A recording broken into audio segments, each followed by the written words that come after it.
Hey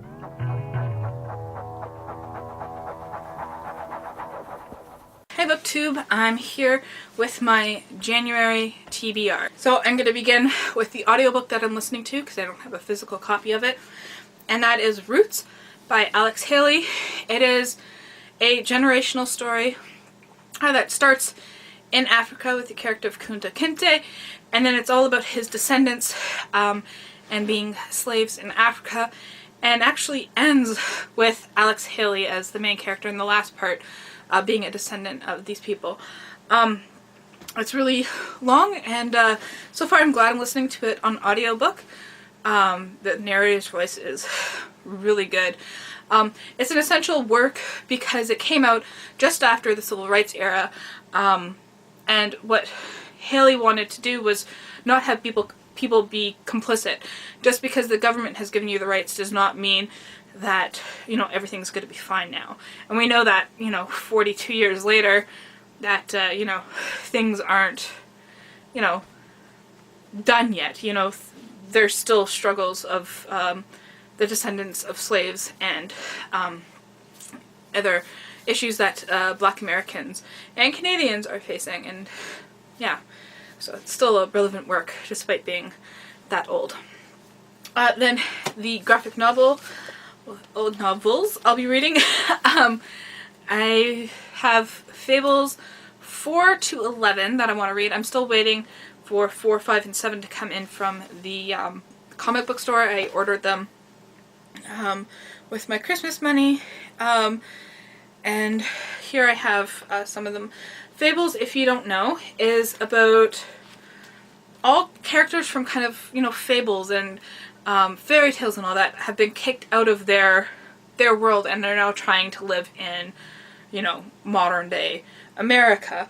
It's really, really good, really interesting, you know, seeing these characters in a whole different environment.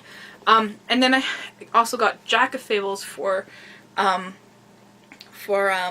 Christmas, and so I'll be reading Jack of Fables 1, 2, and 3, and Fables 4 through 11, because that's what I'll be owning in a week, I think.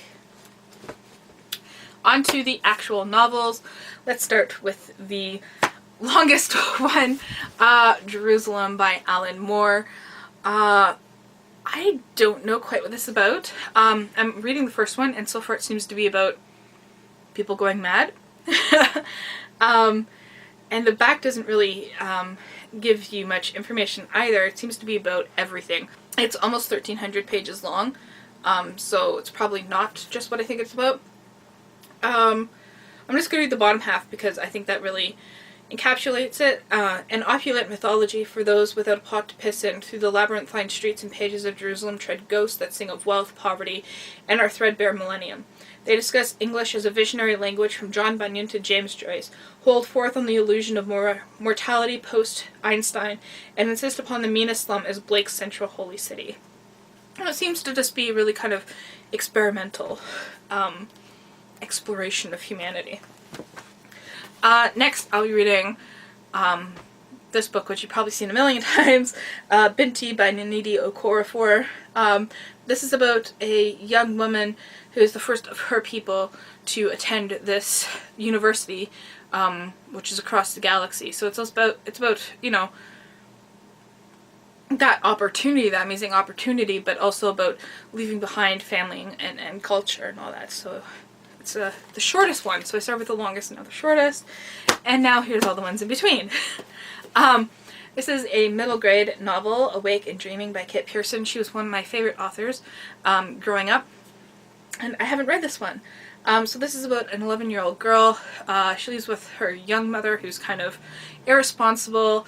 They're really kind of poor, and then she gets adopted by this magnificent family called the Caldor family, and her dreams start coming true, and then she ends up back with her mother, and she's wondering if maybe, you know, what happened. You know, was that a dream? Was it reality? And the emotions of dealing with that, you know, finding this wonderful family, but also real family. Yeah, so it seems quite interesting. Then we have A Short History of Tractors in Ukrainian by Marina Levecka. And this seems to be a humorous but also heartwarming story about this Ukrainian family who are immigrants, and the elderly father is a widow, and he's decided to remarry, but apparently he's remarrying a gold digger from Ukraine, and the siblings coming together to kind of, you know, say, hey Dad, you know, is this such a good idea? Meanwhile, he's also writing a short history of tractors in Ukrainian. So yeah, I come from a Ukrainian descent, so I thought that'd be pretty cool to read about. Then we have Animals by Don LePan. And basically the world in this is a world in which all the species that humans have for millennia used for food have become extinct. And the changes that this affects on the world, but also the things that don't change. Yeah. This is a book I got for Christmas, and it sounds really cool. Sputnik's Children by Terry Favreau. It's about this comic book author who like has this cult around her, but then that starts to wane.